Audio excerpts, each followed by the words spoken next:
네, 안녕하세요. 저는 네이버 클라우드 파파고의 이현수라고 합니다. 제가 오늘 발표해드릴 내용의 제목은 더 잘 읽히고 자연스러운 이미지 번역을 위해 라는 제목으로 파파고 이미지 바로 번역과 실시간 번역 서비스에서 실제로 사용하고 있는 텍스트 렌더링 기술, 이 기술이 어떠한 기술이고 이 기술을 개선하기 위해 저희가 어떠한 노력을 했는지 또 어떠한 노력을 할 예정인지 전체적으로 소개해드리도록 하겠습니다. 네, 그럼 목차를 먼저 살펴보겠습니다. 발표는 다음의 순서대로 진행될 예정인데요. 먼저 첫 번째, 이미지 바로 번역이라는 장이 있습니다.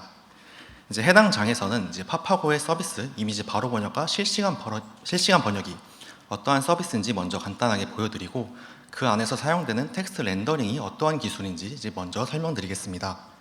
그리고 이후에는 해당 서비스 내에서 이미지를 어떻게 처리하는지 전체적인 과정을 살펴볼 예정이고요. 그리고 해당 과정에서 텍스트 렌더링은 또 어떠한 과정으로 이루어지는지 전체적인 흐름을 한번 살펴볼 예정입니다. 이후에 2번 텍스트 인페인팅, 글자 색상 추출, 글자 정렬 추출, 글자 영역 추출 순서대로 텍스트 렌더링의 각각 중요한 요소들을 조금 더 자세하게 살펴보는 시간을 가져보려 합니다. 그리고 마지막 서비스 적용 결과에서는 파파고가 이러한 기술을 가지고 실제 사용자들에게 어떠한 이미지를 제공하고 있는지 여러 샘플들을 통해서 보여드리고자 합니다. 네, 그럼 먼저 이미지 바로 번역입니다. 네, 파파고의 이미지 바로 번역 서비스는 해당 표에서 왼쪽 이미지를 보시면 이해하실 수 있을 텐데요. 사용자가 카메라로 어떤 이미지를 찍게 되면은 해당 이미지 내부에 있는 원본 글자를 모두 지워내고 어떠한 번역된 글자로 붙여 넣어서 이미지의 형태로 사용자에게 제공해주는 그런 서비스입니다. 그리고 바로 이어서 오른쪽에 실시간 번역이라는 것이 보일 텐데요. 실시간 번역은 저희가 작년 하반기에 출시한 서비스로 카메라로 사진을 찍는 것이 아니라 카메라를 들고만 있으면 실시간으로 번역본을 보여주는 AR 번역 서비스입니다. 이 두 가지 서비스에서 텍스트 렌더링이 활용이 되고 있는데요.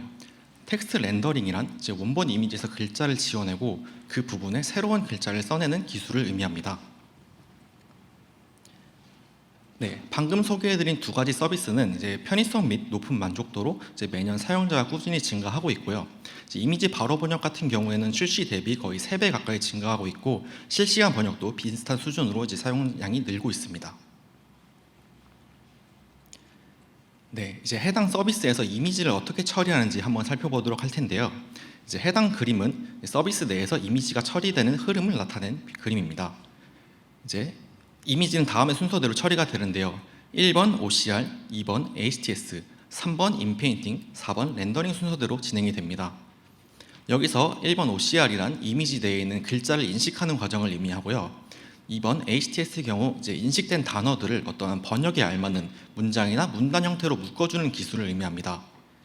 그리고 3번 인페인팅은 원본 이미지에서 모든 글자를 지워내는 과정을 의미합니다. 그리고 마지막 렌더링은 이렇게 지워진 어떠한 배경 이미지에 새로운 글자를 써주는 기술입니다. 네, 1번과 2번 내용은 이미 저희가 재작년 대부에서 소개한 바가 있기 때문에 이 발표에서는 다루지 않을 예정입니다. 혹시 1번과 2번 과정에 대해서 궁금하신 게 있으신 분들은 재작년 대부 영상을 한번 살펴보시는 것을 추천드립니다. 네, 이 발표에서 주로 다룰 내용은 3번과 4번 내용에 해당하게 되겠는데요. 이 과정을 하나하나 조금씩 따라가 보도록 하겠습니다. 네, 먼저 텍스트 인페인팅입니다. 앞서 말씀드렸다시피 저희는 이미지 위에 글자를 새로 써서 사용자들에게 제공을 해주고 있습니다. 그렇다 보니까 이미지에 글자를 쓰려면은 어떠한 글자를 쓸 도화지 같은 배경 이미지가 필요하게 되는데요. 텍스트 인페인팅은 이러한 배경 이미지를 생성해내는 과정입니다. 이어서 글자 색상 추출입니다. 글자를 다시 써주기 위해서 이 글자를 쓸 색상을 결정해야 되는데요. 이 단계에서 그 색상을 결정짓게 됩니다. 네, 그 다음은 얼라이먼트, 정렬 혹은 맞춤이라고도 하는데요. 왼쪽, 오른쪽, 가운데 정렬, 문단의 정렬 상태를 의미하는 부분입니다. 글자를 다시 쓸 건데 이 글자를 어떠한 기준으로 다시 써줄지를 결정짓는 단계라고 보시면 되겠습니다. 네, 마지막으로는 렌더러블 에리아라는 게 있는데요. 글자를 다시 쓸 건데 이 글자를 과연 어디부터 어디까지 써주어도 될지를 결정짓는 단계라고 보시면 되겠습니다. 이렇게 4가지 요소를 가지고 실제로 렌더링을 수행을 하게 되는데요. 렌더링을 하나의 문장으로 정리하면 다음과 같이 정리해 볼 수 있을 것 같습니다. 글자를 어떠한 배경에 색상으로 기준부터 영역 안에 쓴다라고 표현할 수 있을 것 같습니다. 네, 지금까지 보여드린 게 이제 텍스트 렌더링의 이제 각 요소를 하나하나 따라가면서 보여드린 건데요. 다음 장부터는 이제 이 각각 하나하나를 조금 더 자세하게 파고들어 보도록 하겠습니다. 네, 먼저 텍스트 인페인팅입니다. 네, 앞에서 말씀드렸다시피 이제 텍스트 인페인팅은 이제 글자를 다시 쓸 어떠한 배경 이미지를 만들어내는 과정입니다. 네, 이렇게 배경 이미지를 만들어내는 과정은 이제 굉장히 다양한 방법이 있을 수 있는데요. 이제 그 중에서 좀 한 가지를 먼저 소개해드리고자 합니다. 저희가 기존에 사용하고 있던 방법으로 이제 개선하기 전에 해당하는 내용인데요. 이제 배경을 글자색과 대비되는 어떠한 단색으로 처리하는 방법입니다. 근데 배경색을 어떠한 단색으로 이루어진 사각형 패치로 만든 다음에 이 패치를 원본 이미지 위에 그대로 붙여 넣는 방법인데요. 이렇게 패치를 붙여넣게 되면 당연히 원래 있던 이미지에서 글자는 보이지 않게 됩니다. 그리고 이 위에 새로운 글자를 쓴다 할지라도 글자끼리 겹치거나 이제 잘 보이지 않는 문제는 발생하지 않을 것만 같습니다. 근데 하지만 이제 이렇게 만들어진 이미지가 과연 시각적으로 자연스러운가를 고려했을 때는 그렇지 않다는 것을 가장 오른쪽 이미지를 보시면 아실 수 있을 겁니다. 이미지 내에 그림자의 변화나 명도 변화가 너무 심하게 일어나는 경우에 이러한 경우에 마치 색종이를 붙인 것 같은 이질감이 발생을 할 수 있는데요. 저희는 이러한 이질감을 개선을 해서 사용자가 더 만족할 만한 자연스러운 배경 이미지를 만들어내고자 이 부분을 개선하고자 하였습니다. 최종적으로 그림자의 변화나 명도 변화에 잘 대응할 수 있는 배경 이미지를 생성해내기 위해서 딥러닝 방법을 이용을 했습니다. 네, 텍스트 인페인팅의 딥러닝 방법은 이제 다음과 같은 과정을 의미할 수 있는데요. 어떠한 학습된 딥러닝 모델이 이제 이미지를 입력으로 받으면 바로 배경 이미지를 생성해주는 방법입니다. 이 과정을 이제 이미지와 함께 좀 더 자세히 말씀드리자면은 어떤 글자가 포함된 이미지가 학습된 모델에 주어졌을 때 이 모델은 원본 이미지와 매우 유사하지만 글자만 없는 그런 배경 이미지를 바로 생성해내주게 됩니다. 네, 저희가 텍스트 인페인팅을 내부적으로 연구를 진행을 할 때 이제 이미 연구된 많은 모델들을 살펴보았었는데요. 당시에 서비스에 적용할 만한 성능의 모델이 보이지 않아서 결과적으로 저희가 자체적으로 모델을 개발해내는 과정으로 개선을 진행을 했습니다. 네, 모델의 개선은 이제 베이스라인부터 두 가지 방법으로 개선이 됐는데요. 이제 베이스라인은 어떠한 인코더 디코더 구조의 간단한 컨볼루션 네트워크입니다. 이 네트워크에서 저희가 맨 처음에 집중했던 것은 이제 어텐션 메커니즘인데요. 이제 어텐션 메커니즘을 이제 인코더 부분에 녹여내서 성능을 올렸다라는 게 메소드 1에 해당하고, 그리고 이미지의 생성 범위를 제한해보자라는 방법이 이제 메소드 2에 해당하게 됩니다. 이 메소드 1과 메소드 2는 뒤에 있을 그림으로 조금 더 자세하게 보여드리겠습니다. 네, 이제 가운데에서 보이시는 이제 게이티드 어텐션이 이제 이러한 어텐션 메커니즘에 관련된 내용인데요. 이제 저희는 처음에 사람이라면 이렇게 글자를 어떻게 지울까에 집중을 했습니다. 저희가 관찰한 바에 따르면 사람은 텍스트를 지울 때 글자 획과 그 주변 부분에 번갈아가면서 집중을 하면서 글자를 지어냈습니다. 따라서 저희는 이 두 가지 부분이 이제 인페인팅이 굉장히 중요한 부분이라고 보았고, 이 두 가지 부분에 모델이 집중할 수 있게끔, 선택적으로 집중할 수 있게끔 아키텍처적으로 녹여내었습니다. 이러한 부분이 이제 첫 번째 방법이었고요. 두 번째 방법은 이미지의 생성 범위를 제한하는 방법이라고 말씀드렸습니다. 저희는 이미 이제 인페인팅을 수행하기 전에 OCR 박스를 가지고 있습니다. 이제 어떤 블럭이 필요할지 전부 다 포지션 정보를 가지고 있는데요. 사실상 박스 내부 부분만 필요하지 그 외적인 부분은 원본 이미지에서 가져올 수 있기 때문에 굳이 모델이 생성할 필요가 없습니다.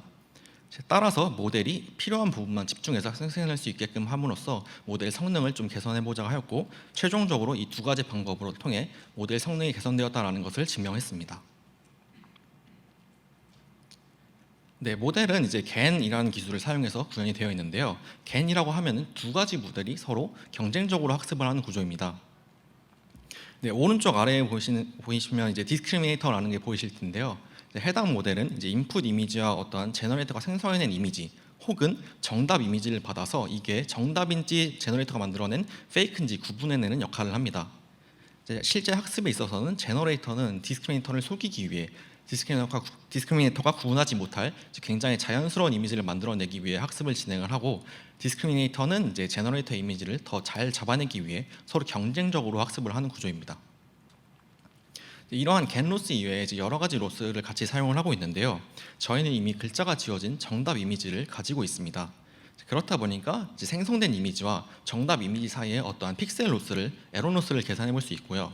그 다음엔 프리트레인된 이미지 네트워크를 이용한 스타일 로스, 컨텐츠 로스 같은 것도 같이 사용을 해볼 수 있습니다. 또한 이제 어텐션 메커니즘 또한 이제 단순히 모델의 학습에 맡겨놓은 것이 아니라 이제 글자 획 부분과 그 주변 영역에 정보를 제공해주는 어떤 수도 마스크로 별도의 슈퍼비전을 제공해주고 있는 형태입니다. 이제 오른쪽 위에서 이제 열심히 돌아가고 있는 이미지를 보실 수 있을 텐데요.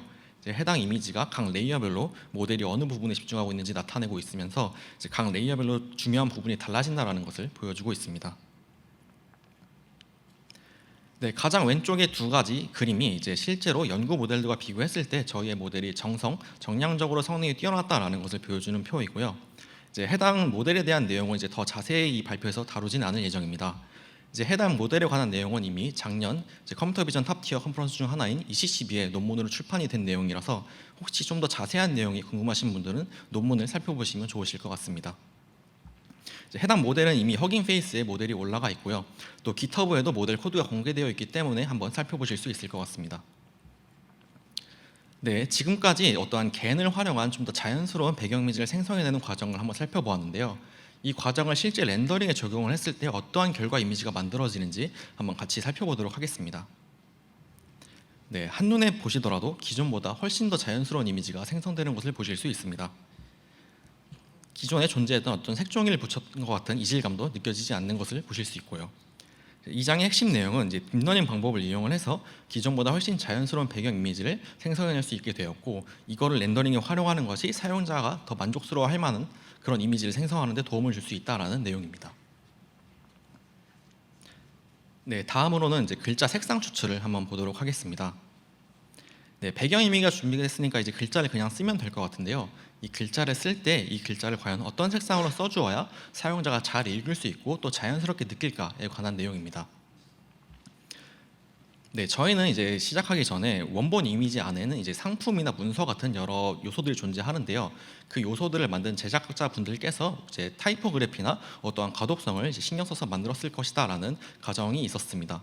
그리고 또한 아무래도 원본 이미지와 비슷한 색상을 써주는 것이 사용자가 이질감을 덜 느끼고 자연스럽게 느낄 것이다라고 판단을 했습니다. 결론적으로 저희의 색상 추출은 이제 원본 이미지의 색상을 추출하는 방향으로 가고 있습니다.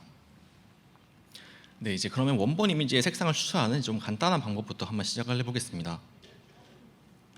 네, 규칙 기반으로 글자 색상을 추출해내는 방법인데요. 이제 저희는 이전에 OCR 과정을 통해서 어떠한 텍스트 블락 정보를 가지고 있습니다. 그리고 이제 아시다시피 텍스트 블락 내부의 어떤 글자들은 해당 블락에 굉장히 잘 얼라인 되어 있다라는 것을 아실 수 있습니다. 이러한 특성을 이용을 해서 어떤 휴리스틱한 방법으로 이제 글자 획과 그 주변 부분의 범위를 이제 조정해 볼 수 있겠고, 그 각 두 영역에서 최빈 색상을 추출하게 되면 오른쪽과 같이 글자 색상과 배경 색상을 한번 추출해 볼 수 있습니다. 지금 뽑힌 색상만으로도 지금 좀 상당히 잘 뽑힌 것처럼 보일 텐데요. 저희는 이러한 방법을 사용을 하면서 여러 가지 부분에 있어서 이제 이 방법이 정말 괜찮은 방법인지 분석을 진행을 했습니다. 네, 그 결과 다음과 같은 문제점이 드러나게 됐는데요. 붉은색 박스 부분을 보시면은 이제 갑자기 글자 색상이 굉장히 밝은 색으로 튀어나온 것을 보실 수 있습니다. 이 부분은 이제 아무래도 글자 획이라는 것 자체가 굉장히 얇을 수도 있으며 이 글자가 어떠한 복잡한 배경이나 오브젝트 위에도 올라가 있을 수 있기 때문에 어떠한 간단한 휴리스틱한 기반으로 글자 획과 그 주변 부분을 나누는 것은 좀 어려운 문제입니다. 그리고 이러한 문제는 이제 그러한 오차 때문에 발생했다고 볼 수 있을 것 같습니다. 저희는 첫 번째로 이 부분을 글자 영역을 좀 더 잘 잡아보자라는 방향으로 개선을 진행을 했습니다. 최종적으로 저희가 사용한 방법은 앞서 보여드렸던 텍스트 인페인팅을 활용하는 방법입니다. 앞에서 말씀드렸다시피 저희는 이미 자연스러운 배경 이미지를 가지고 있습니다. 그리고 이 자연스러운 배경 이미지와 원본 이미지 사이에 어떠한 픽셀 차이를 구하게 되면은 이제 글자 획 부분에 관한 부분만 이제 그 값이 높게 나오게 됩니다. 그리고 이 높게 나온 부분을 따로 그룹핑하게 되면은 이제 오른쪽과 같은 스트로크 마스크를 만들어 볼 수 있겠는데요. 이렇게 만들어진 스트로크 마스크 영역에서 색상을 추출하게 되면은 기존보다 정확한 영역에서 색상을 추출할 수 있게 됩니다. 네, 그러면 이제 결과 이미지와 한번 같이 보실 텐데요. 이제 한눈에 보시기에도 기존보다 훨씬 더 일관성 있고 좋은 정확한 색상이 추출된 것을 보실 수 있습니다. 네, 보다 정확한 색상 추출이 가능해졌고 원본과 유사한 색상을 렌더링에 활용할 수 있다라는 게 여기까지의 내용이었고요. 저희 또한 이제 이렇게 적용한 뒤에 여전히 사용자가 잘 읽을 수 없는 경우는 없을까 추가적인 분석을 진행을 했습니다. 여전히 잘 읽히지 않는 경우가 존재했는데요. 다음에 같은 두 가지 경우가 있었습니다. 첫 번째의 경우는 원본 이미지 자체가 흐릿하게 들어온 경우인데요. 저희 서비스가 아무래도 사용자분들께서 직접 카메라로 촬영을 해서 사용하시는 서비스다 보니까 이제 원본 이미지가 어떠한 손떨림이나 조명에 의해서 흐릿하게 들어올 수 있습니다. 근데 이렇게 흐릿하게 들어온 이미지에서는 아무리 영역을 잘 잡고 색상을 아무리 잘 추출해도 흐릿한 색상이 추출되게 됩니다. 그리고 이렇게 흐릿하게 추출된 색상을 그대로 렌더링에 활용하게 되면은 흐릿한 색상으로 이제 사용자에게 제공이 되게 되죠. 그리고 두 번째의 경우는 이제 이미지 내에서 그림자의 변화가 너무 극심할 경우입니다.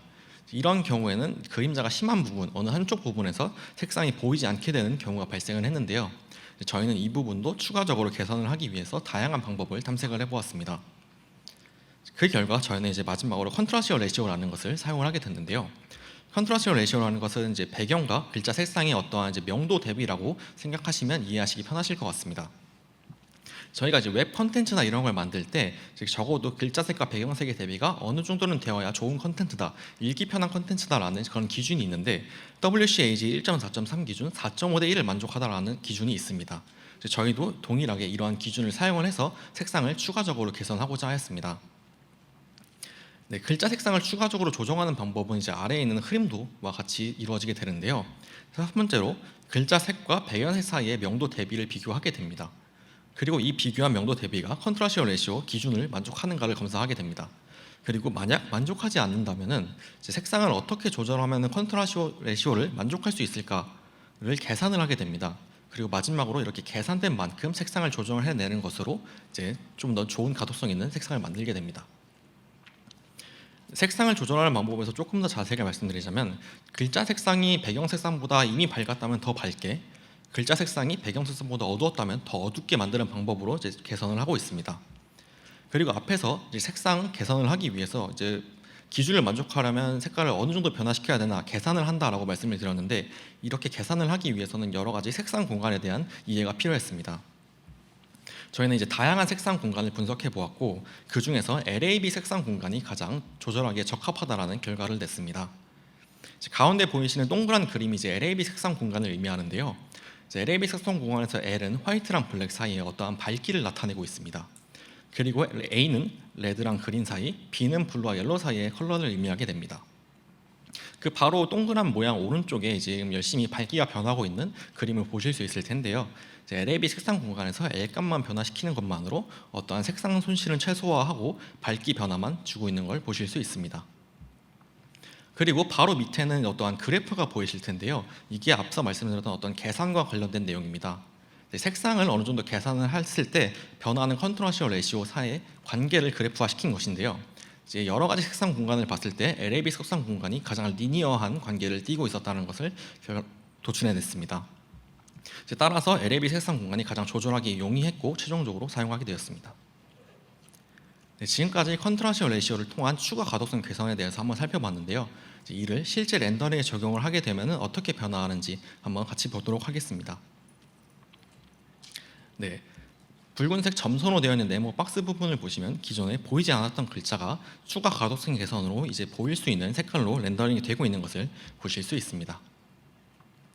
네, 따라서 이번 장의 핵심 내용은 이제 글자 영역 추론 고도화와 이제 컨트라스트 레시오를 이용한 색상 가독성 개선으로 이제 기존보다 눈에 더 잘 보이는 색상 추출이 가능해졌다라는 것이 이번 장의 핵심 내용입니다. 네, 다음은 이제 글자 정렬 추출입니다. 저희는 이제 텍스트 블럭을 가지고 있고 여기에 들어갈 번역문도 가지고 있습니다. 그리고 글자 색상도 가지고 있고 배경도 추출했습니다. 이제 정말 글자를 쓰면 될 것 같은데 이 글자를 과연 어느 점을 기준으로 써주면 될까에 관한 내용입니다. 흔히 많이들 아시는 이제 정렬, 왼쪽이냐 오른쪽이냐 가운데에 맞춰 쓰냐에 관한 내용입니다. 네, 기존 개선 전에 저희는 이제 왼쪽을 기준으로 렌더링을 수행을 하고 있었는데요. 대부분 실생활에서는 아무래도 왼쪽 정렬이 많다 보니까 큰 문제가 되지 않다라고 생각하실 수 있을 것 같습니다. 하지만 여러 가지 이미지를 보게 되면 다음과 같은 문제점을 발견해 볼 수 있는데요. 가운데 정렬이나 오른쪽 정렬로 되어 있는 문단을 왼쪽부터 쓰게 되면 그림처럼 좀 부자연스러운 이미지가 만들어지게 됩니다. 기존의 문단 구조를 해치면서 조금씩 삐뚤삐뚤한 그런 이미지가 만들어지게 되는데요. 저희는 이 부분도 개선을 해서 좀 더 사용자가 자연스럽게 느낄 수 있는 이미지를 만들고자 했습니다. 따라서 원본의 문단 구조를 그대로 추출해내서 이 구조를 유지한 상태로 렌더링에 활용하자라는 방법으로 개선을 진행을 했습니다. 그리고 이제 글자 정렬을 추출하는 이제 간단한 방법부터 한번 살펴볼 텐데요. 정렬을 추출하는 간단한 룰 베이스의 방법은 이제 다음과 같은 방법이 있을 수 있습니다. 텍스트 블럭이라고 하면은 그 내부는 이제 여러 줄의 텍스트 라인으로 이루어져 있습니다. 그리고 각각의 텍스트 라인에는 왼쪽, 가운데, 오른쪽 점을 찍어볼 수 있습니다. 이렇게 찍혀진 점들 사이에 어떠한 선을 그을 수 있고 그 선의 각도를 계산해 볼 수 있습니다. 그리고 이렇게 계산된 각도들 사이에 변화량을 보게 되면은 변화량이 낮을수록 그 선들은 이제 직선에 가깝고 이제 직선에 가까운 선이 기준선이 될 확률이 높다라는 아이디어를 가진 그런 로직입니다. 이런 로직을 실제로 이제 렌더링에 활용을 해보게 되면은 아까 앞서 보여드렸던 이미지에서는 이제 굉장히 잘 작동하는 것을 보실 수 있습니다. 기존보다 이제 한눈에 보시기에도 왼쪽보다 오른쪽이 더 자연스럽다라고 느끼실 것이라 생각합니다. 네, 이런 간단한 규칙 기반으로도 이 정도의 정렬을 할 수 있다는 걸 보여드렸는데요. 이제 여러 가지 분석을 통해서 또 발견한 여러 가지 오류 경우에 대해서 말씀드리겠습니다. 네, 앞에서 말씀드렸다시피 라인 사이의 각도 변화량을 이용하는 로직입니다. 따라서 라인이 하나밖에 없는 경우에는 로직 자체가 작동할 수 없습니다. 이게 첫 번째 단점이고, 두 번째 단점으로는 정렬은 어떠한 텍스트의 위치 관계뿐만이 아니라 어떠한 박스 외적인 요소에 의해 결정되는 경우가 생각보다 많이 존재했습니다. 이제 왼쪽 이미지를 보시면은 사람은 저 빨간색 박스가 위에 있는 스위치 때문에 가운데 정렬이다라고 예상해 볼 수 있습니다. 그리고 아래쪽 이미지를 보시면은 이제 해당 블럭만 봤을 때는 이게 왼쪽인지 오른쪽인지 왼쪽인지 가운데인지 양쪽인지 잘 헷갈릴 수 있는데, 사람은 이게 말풍선 안에 들어있고 다른 말풍선은 가운데 정렬로 되어 있다는 사실을 알고 있기 때문에 가운데 정렬이라고 예상할 수 있습니다.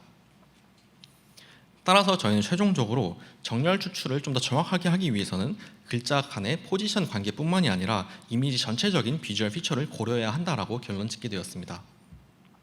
그리고 이러한 다양한 비주얼 피처를 고려하기 위해 저희는 이제 딥러닝 방법으로 최종적으로 개선을 진행을 했습니다. 학습된 딥러닝 모델이 각각 텍스트 블럭별로 정렬 상태를 추론해주는 방법인데요. 저희는 이 방법을 다음과 같이 정의했습니다. 네, 텍스트 블럭별로 클래시피케이션 문제로 정의를 했고, 각각 문단별로 이제 모델이 클래시피케이션을 진행을 하게 됩니다. 이제 모델을 학습시키기 위해 데이터 라벨링을 먼저 진행을 하게 되는데요. 왼쪽 아래에서 보시다시피 각각의 문단별로 사람이 직접 정렬 상태가 어떻게 되는지 라벨링을 진행을 했습니다. 그리고 이후에는 이제 오른쪽과 같은 어떠한 딥러닝 모델을 학습시켜 볼 수 있을 것 같은데요. 이제 딥러닝 모델이 전체 이미지를 입력으로 받게 되면 백본 네트워크를 통해서 어떠한 하이레벨 피처를 뽑아내게 됩니다. 그리고 저희는 사전에 이제 박스 위치에 관한 정보를 모두 가지고 있습니다. 따라서 추출된 하이레벨 피처에서 각각 위치에 맞는 피처만 따로 분리해낼 수 있습니다. 이렇게 분리된 각각의 피처를 컨볼루션 네트워크와 이제 풀리 커넥티드 레이어를 거친 다음에 어떠한 세 가지의 확률값을 갖는 벡터로 만들어 볼 수 있겠습니다. 이제 이렇게 만들어진 벡터는 각각 정렬 상태의 확률값을 나타내게 되고, 가장 높은 확률값을 갖는 것이 이 블럭의 정렬 상태가 됩니다. 근데 이렇게 딥러닝 방법으로 이제 학습을 실제로 진행을 해보았을 때 아까 앞에 잠깐 보여드렸던 오류 케이스들, 라인이 하나인 경우와 블럭 외부의 요소에 의해 정렬이 결정되는 부분에도 이제 잘 작동하는 모습을 보였습니다. 저희는 이제 이거를 좀 더 다양한 이미지로 평가를 하기 위해서 내부적으로 정량 평가를 진행을 했는데요. 모든 문장에 대해서 룰 베이스 로직과 딥러닝 방법을 비교해 보았습니다. 이제 표에서 보실 수 있다시피 한눈에 봐도 딥러닝 방법이 월등히 수치가 높게 나온 것을 보실 수 있습니다. 근데 이제 여기서 이러면 한 가지 의문이 들 수 있을 것 같습니다. 앞에서 설명드린 룰 베이스 로직은 라인이 하나인 경우에는 아예 작동할 수 없는 로직입니다. 근데 이 평가를 모든 문단에서 할 경우에 룰 베이스 로직이 페널티를 너무 심하게 받는 것이 아닌가라는 질문이 들어올 수 있는데요. 저희는 그 부분을 해결하기 위해서 추가적으로 라인이 2개 이상만 존재하는 문장만 따로 모아서 평가를 진행했습니다. 그 결과 라인이 2개 이상 룰 로직이 작동할 수 있는 로직 문단만 모아놓고 평가를 했을 때에도 딥러닝 방법이 이제 더 높은 수치를 보였습니다. 네, 결론적으로 딥러닝 방법을 이용을 해서 문단 사이의 관계뿐만이 아니라 이제 여러 요소를 고려하는 게 가능하고, 이 경우가 더 성능이 높게 나온다라는 내용입니다. 네, 지금까지 정렬 추출에 대해서 한번 살펴보았는데요. 마지막으로 이 정렬을 실제 렌더링에 활용했을 때 이미지를 살펴보겠습니다. 네, 기존에 이제 가운데 정렬이 되어 있던 걸 왼쪽에 몰아서 렌더링했기 때문에 조금 부자연스러운 이미지가 생성된 것을 보실 수 있는데요. 개선된 이제 모델을 적용하고 난 이후에는 가장 오른쪽처럼 굉장히 잘 맞춰서 깔끔한 이미지로 사용자들에게 제공을 해주고 있습니다. 결론적으로 이 장의 핵심 내용은 글자 정렬을 렌더링의 추가 활용함을 통해서 자연스러운 문단 모양으로 렌더링이 가능해졌다라는 것이 이 장의 핵심 내용입니다. 네, 마지막으로 글자 영역 추출입니다. 네, 앞에서 말씀드렸다시피 텍스트 블럭, 번역문, 색상, 배경, 기준 모든 게 준비됐고 이제 진짜 글자를 쓰면 될 것 같은데 이 글자를 과연 어디까지 써줘도 되는가라는 마지막 관문이 남아 있습니다. 네, 이제 저희가 개선하기 전에 사용했던 방법은 이제 글자가 원래 존재했던 만큼만 이제 렌더링을 수행해주는 방법입니다. 이제 원본 이미지에서 글자가 이미 있었던 공간은 사실 의심할 여지 없이 글자를 써도 되는 부분입니다. 그래서 따라서 이 방법은 이제 사실상 가장 확실하고 안전한 방법입니다. 하지만 저희는 이제 여러 가지 이미지를 분석한 끝에 이 방법이 결코 좋은 방법은 아니다라는 것을 알게 되었는데요. 다음과 같은 문제점이 발생을 하게 됩니다. 저희는 아무래도 번역기 서비스다 보니까 원본 글자와 번역된 글자 수가 같다는 보장이 없습니다. 대부분의 경우 이제 번역된 글자 수가 달라지게 되는데요.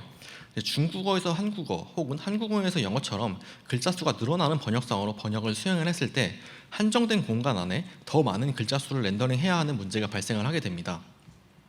그럼 이렇게 될 경우 한정된 공간 안에 더 많은 글자를 쓸 방법은 글자 크기를 줄일 수밖에 없게 되는 것이죠. 이렇게 글자 크기를 줄여서 렌더링을 하게 되면은 이제 이미지에서 보실 수 있다시피 이제 굉장히 작아진 그런 결과 이미지를 보실 수 있는데요. 아마 눈으로 읽기 힘들 정도로 굉장히 작아진 모습을 보실 수 있을 것입니다. 저희는 이러한 부분이 이제 사용자의 가독성에 굉장히 큰 영향을 끼칠 수 있는 중요한 문제라고 생각을 했고 이 부분을 추가로 개선하고자 했습니다. 네, 이제 영역에 대한 이야기를 드리면 이제 한 가지 의문이 들 수 있을 것 같은데요.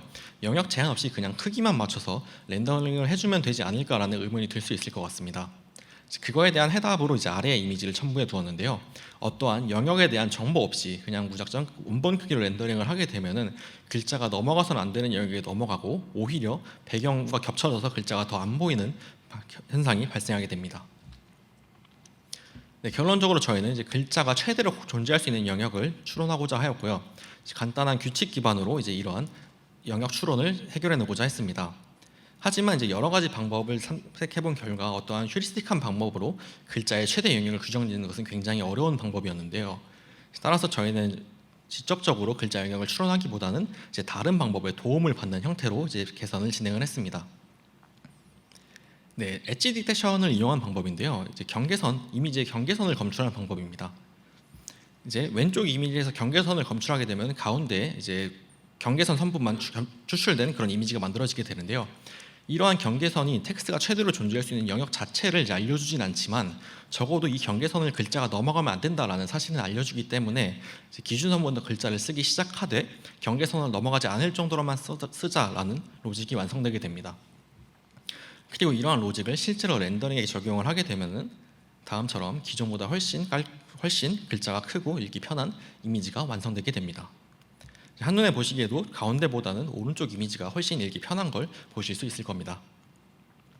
따라서 이 장의 핵심 내용은 이제 글자 크기는 사용자의 가독성에 굉장히 큰 영향을 미칠 수 있는 요소고 글자 영역을 추가 확보함을 통해 사용자가 읽기 편한 원본 이미지 크기에 가까운 렌더링이 가능해졌다라는 것이 이 장의 핵심 내용입니다.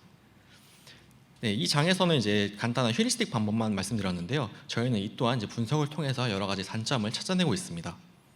그 중에 몇 가지를 말씀드리자면 다음과 같은 문제가 발생하게 되는데요. 어떠한 휴리스틱 기반의 엣지 디텍션 방법론은 아무래도 노이즈에 취약하다는 문제가 있습니다. 이제 컴퓨터 모니터나 이런 화면을 휴대폰으로 촬영하시게 되면 이제 굉장히 노이지한 이미지가 촬영되는 것을 보실 수 있을 텐데 이러한 이미지에서는 경계선이 제대로 검출되지 않습니다. 그리고 두 번째 문제는 모든 경계선이 텍스트의 영역을 제한하진 않는다는 것입니다. 이제 포스터나 어떠한 영화 자막 같이 어떠한 이미 복잡한 오브젝트 위에 글자가 올라가 있는 경우가 있습니다.